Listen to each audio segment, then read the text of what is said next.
प्रदेश भाजपा महामंत्री त्रिलोक कपूर ने कहा है कि जिस तरह के हालात सुक्खू सरकार के चल रहे हैं उससे लगता है कि शायद ही बरसात तक ये सरकार चल पाए। उन्होंने कहा कि इसके लिए भाजपा को ऑपरेशन लोटस की भी जरूरत नहीं पड़ेगी। कांगड़ा से भेदभाव का खामियाजा कांग्रेस सरकार को आगामी लोकसभा चुनावों में भुगतना पड़ेगा। धर्मशाला में प्रेस वार्ता में त्रिलोक कपूर ने कहा कि हालात ये हैं कि प्रदेश में सीएम और डिप्टी सीएम और प्रदेशाध्यक्ष एक मंत्री और दूसरे मंत्री के साथ तालमेल ही नहीं है। ऊपर से कांग्रेस सरकार ने सबसे बड़े जिला कांगड़ा से भेदभाव किया है।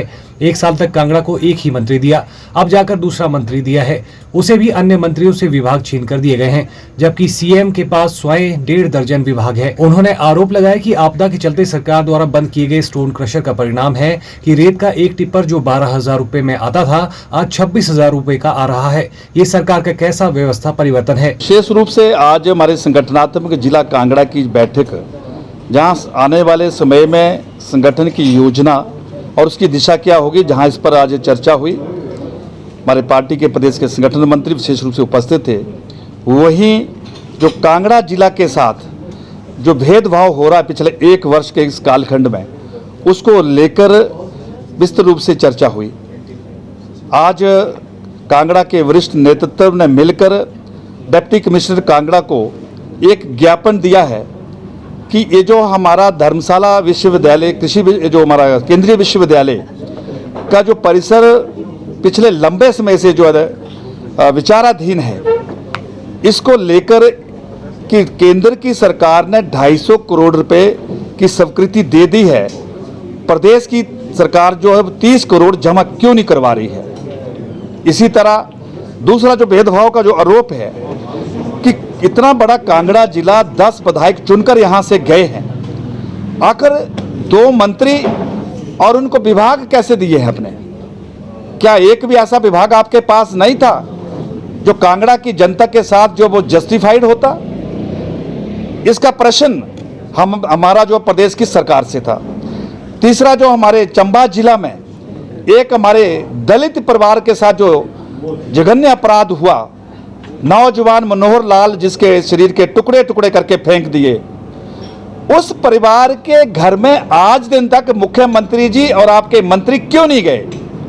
ये कांगड़ा के और चंबा के लोग इस बात को जानना चाहते हैं। चौथा यह था कि एक परंपरा थी कि शीतकालीन प्रवास में शिमला से सरकार धर्मशाला में आती थी और यहीं से सरकार चलती थी।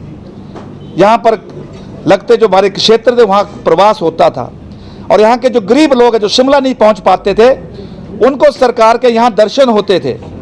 लेकिन वो परंपरा भी बंद कर दी। क्यों परंपरा बंद हुई, ये कांगड़ा और चंबा के लोग जानना चाहते हैं।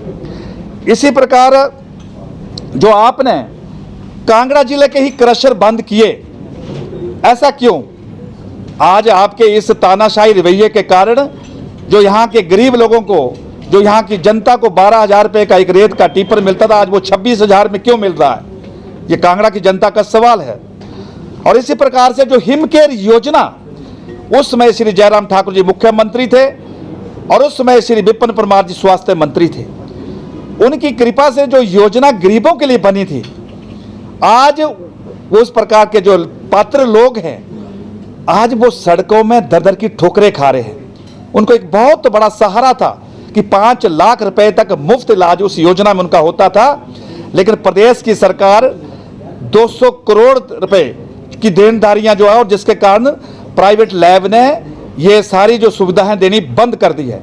और एक जो कृष्णा लैब पूरे प्रदेश में इस प्रकार की सुविधा से जुड़ी हुई थी, जो निःशुल्क जो हमारे टेस्ट करती थी, आज उसने भी इनकार कर दिया है।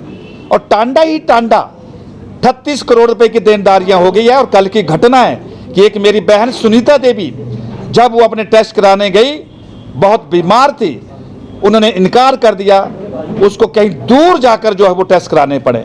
इस प्रकार की व्यवस्था माननीय मुख्यमंत्री जी, कांगड़ा के लोग जानना चाहते हैं, प्रदेश के लोग जानना चाहते हैं।